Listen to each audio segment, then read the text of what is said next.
Well, welcome to this video. Thank you so much for clicking on this. Today we're going to look at Premiere Pro's Transcribe feature, which is game changing. Now this is fantastic for short form content such as Reels, Shorts for YouTube. This is just helping those who don't watch those videos, which is the majority of people, without audio.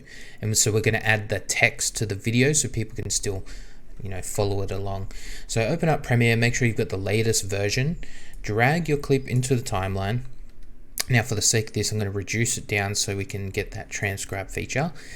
What you want to do is go to the graphics section. Make sure you're in the graphics section because that's where we edit our text.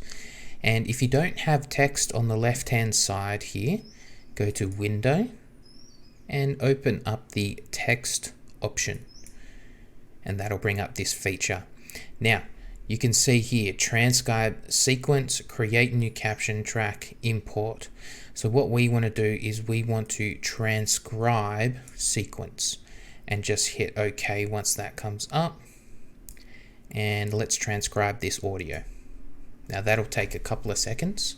All right, we're back. So the audio has been transcribed. And so what we're going to do is we want to create captions from this transcription. So click Create Captions. And here you'll get a couple of options where you can set defaults as to what you want it to be. So for example, if you're doing Reels, obviously you don't want 42 characters. That's probably going to be a little bit too much.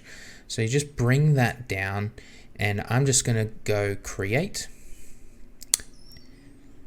And now you'll see on the left hand side, it's broken up the captions for me. And the fantastic part about it is you'll see up here that it's already added in the captions into the timeline for me. And you see that's come through quite nicely.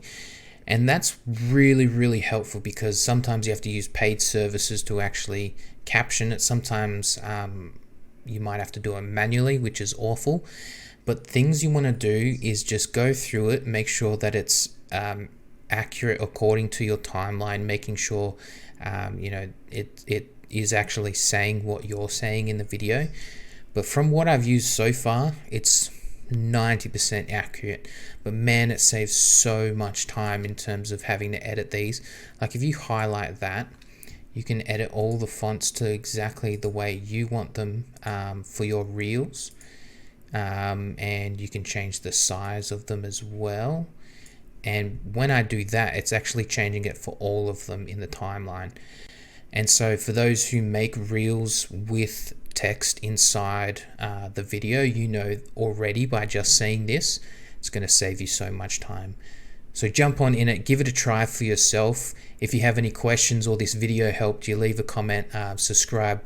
Would love to hear from you. Thank you so much for joining me on this tutorial and create content together. I just love creating content and helping people. So drop a like, appreciate it. Have a blessed day. Bye.